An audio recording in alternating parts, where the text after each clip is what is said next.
Welcome back, everyone, to the Deep Dive. We're all about getting you the info you need without overloading you, Brian.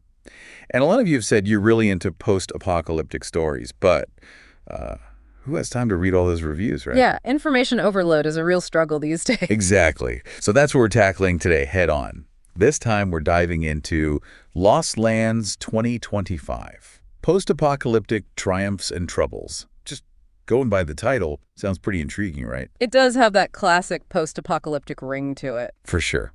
And to do this deep dive, we've got some really interesting excerpts from a podcast review. It's actually called Lost Lands 2025, Triumphs and Troubles in the Wasteland, which honestly kind of sets the stage, doesn't it? It really does. Paints a picture already. So if you're into these kinds of stories, maybe you've seen the trailer, you've heard some buzz, and you're wondering, is this one worth my time? So that's what we're here to figure out together. We're going to break down the review, pull out the most important bits, the good, the bad, and everything in between, and then you can decide for yourself. Perfect. So let's jump right in. What really stood out to the reviewer as the highlights? What were those triumphs they were talking about? Well, one thing that immediately jumped out was the world building. The reviewer kept using the phrase hauntingly beautiful to describe what they saw. Hauntingly beautiful, huh? So we're not just talking about your typical, gray and dusty wasteland. Not at all. It sounds like they went beyond that. They've got these crumbling cities, sure, but there's also this idea of nature reclaiming the space, overgrown forests, and get this, there's even some alien technology thrown in the mix. Alien tech, okay, so a little sci-fi twist to the post-apocalyptic setting. Exactly. And what's really interesting is how they achieved this look. The reviewer pointed out the filmmakers used a combination of practical effects and CGI. So it wasn't all just like computer-generated imagery. There was some real, tangible stuff happening on screen. That makes a big difference. It can really make the world feel more grounded and believable, even if it's a totally fictional setting. And, to illustrate this point, the reviewer actually talks specifically about the opening scene. It takes place in a desolate New York City, and you've got this lone survivor picking through the debris, and then you've got these alien drones kind of like hovering in the background. Just that visual, that one scene, really sets the tone and shows off what they were able to do with the visuals. I can almost picture it now. It's like, even though it's destroyed, there's this beauty to it, this eerie kind of beauty. Exactly. It draws you in, makes you wonder what happened, who the survivor is, what those drones are all about. Okay, so visually, it sounds like they nailed it. But what about the characters? You can have the most stunning visuals in the world, but if the characters fall flat, it's not going to hold your attention for long. Right, and thankfully it sounds like the characters, at least the main characters, are pretty compelling. The review really highlighted the relationship between the two leads. Kale, who's played by actor name, and Dr. Vera, played by actor's name. So tell me about these two. What kind of dynamic do they have? Well, it's described as tense, but respectful. Which is interesting, right? Because a lot of times in these post-apocalyptic stories, you get those partnerships that are full of conflict. But here, it seems like there's this underlying history, this shared understanding, even though they might not always agree.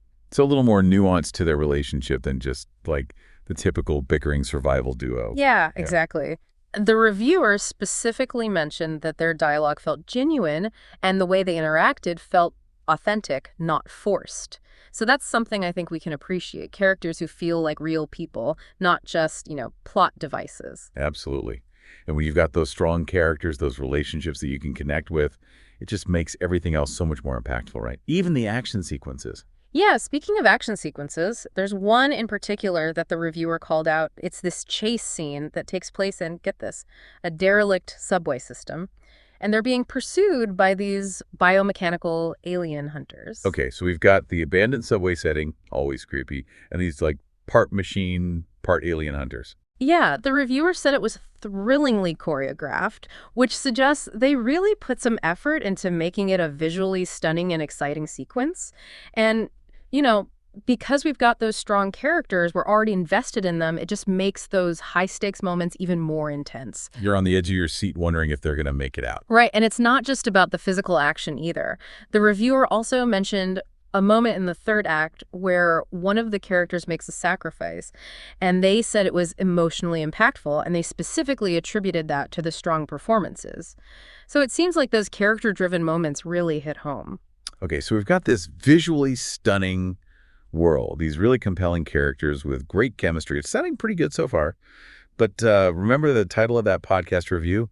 Triumphs and Troubles. So I'm guessing it wasn't all sunshine and roses in the wasteland. You guessed right. The reviewer definitely had some criticisms, some things that they felt didn't quite work as well, and these might be things you want to consider before deciding to watch the film. Lay it on me. What didn't they like? Well, one of the biggest criticisms was the predictability of the plot.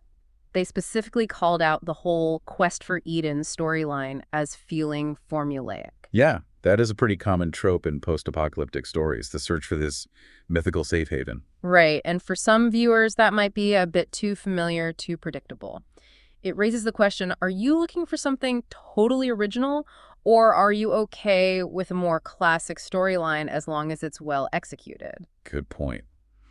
What else did they mention? Well, they actually gave a spoiler-free example, which is good. They talked about a betrayal that happens about halfway through the film, and they said it was so obvious, so telegraphed, that it really took away from the suspense. Oh, I hate when that happens. You can kind of see it coming a mile away, and it just deflates the tension. Exactly. So that's something to consider. If you're someone who really enjoys being surprised, who wants to be kept guessing, this might be a bit frustrating for you. Okay, predictable plot, telegraphed betrayal. Anything else? Yeah, the reviewer also felt that the supporting characters weren't as well developed as the two leads. They mentioned characters like Jax, the tech expert, and Lyra, the medic, as kind of falling into more generic roles. It's like they were there to serve the plot, but not really as fleshed out individuals. Right. And some of their storylines were resolved a little too neatly, a little too conveniently, while others were just kind of cut short without much explanation. So it's like there was this missed opportunity to really explore those characters and their motivations. I get that. It can be disappointing when you have this amazing world, but then some of the characters feel a little bit like cardboard cutouts. And then another issue the reviewer brought up was the pacing. Apparently, the second act drags a bit, and they attributed this to a lot of exposition about the alien technology. So it got bogged down in explaining the how instead of focusing on the characters and the action. Right, it seems like they were trying to give some backstory, some context, but it ended up slowing down the momentum of the film. So if you're someone who prefers a faster pace, this might be something that bothers you. Okay, so we've got pacing issues in the second act. What about the ending? Did they stick the landing? Well, about that, the reviewer described the ending as unsatisfying. There's a twist, but it seems more like a setup for a sequel than a genuine conclusion. And they also felt like the themes of hope that the film had been building towards were kind of undercut by some unresolved stakes. So you're left with this feeling of, wait, that's it. Oh, I definitely know that feeling. It's like they left too many loose ends, too many unanswered questions. Exactly. So while there's a lot to appreciate in Lost Lands 2025, it sounds like it's not without its flaws. It's a bit of a mixed bag. Okay, so let's summarize all this for our listeners who are trying to decide if this is something they want to watch. Who would you say this film is for? Well, the reviewer specifically said if you're a fan of Mad Max, Fury Road, that kind of high-octane action, or if you like the bleak, atmospheric tone of a film like The Road, then you might really enjoy this one. So if you're into those visuals, the action, that post-apocalyptic vibe, it might be worth checking out. But who should maybe skip it? I think if you're someone who really prioritizes originality, who wants a story that constantly surprises you, or if you're really sensitive to pacing issues and plot holes, this one might not be for you. All right, so it sounds like it really depends on your personal preferences and what you're looking for in a film. Exactly. And just to give everyone a sense of the overall rating, what did the reviewer ultimately give it? They gave it a 7.5 out of 10. So, not a perfect score, but definitely not a total flop either. A decent score. So there you have it, folks. Our deep dive into Lost Lands 2025, based on this podcast review. Hopefully we've given you enough information to decide if it's something you want to add to your watch list. Absolutely. And, it really makes you think, doesn't it, about how we each prioritize different things when we watch a film. For sure. Like, some people might be totally fine with a predictable plot as long as the action is good, while others might be completely turned off by it. It's all about knowing what you like, what you're looking for. So, our final thought for you today, before you hit play on anything, take a moment to consider, what are your non-negotiables? What are the things that absolutely make or break a film for you? Once you know that, it's much easier to choose what to watch and avoid those disappointing viewing experiences. Great advice. And on that note, we'll wrap up this deep dive. Thanks for joining us, and we'll catch you next time on The Deep Dive. See you then.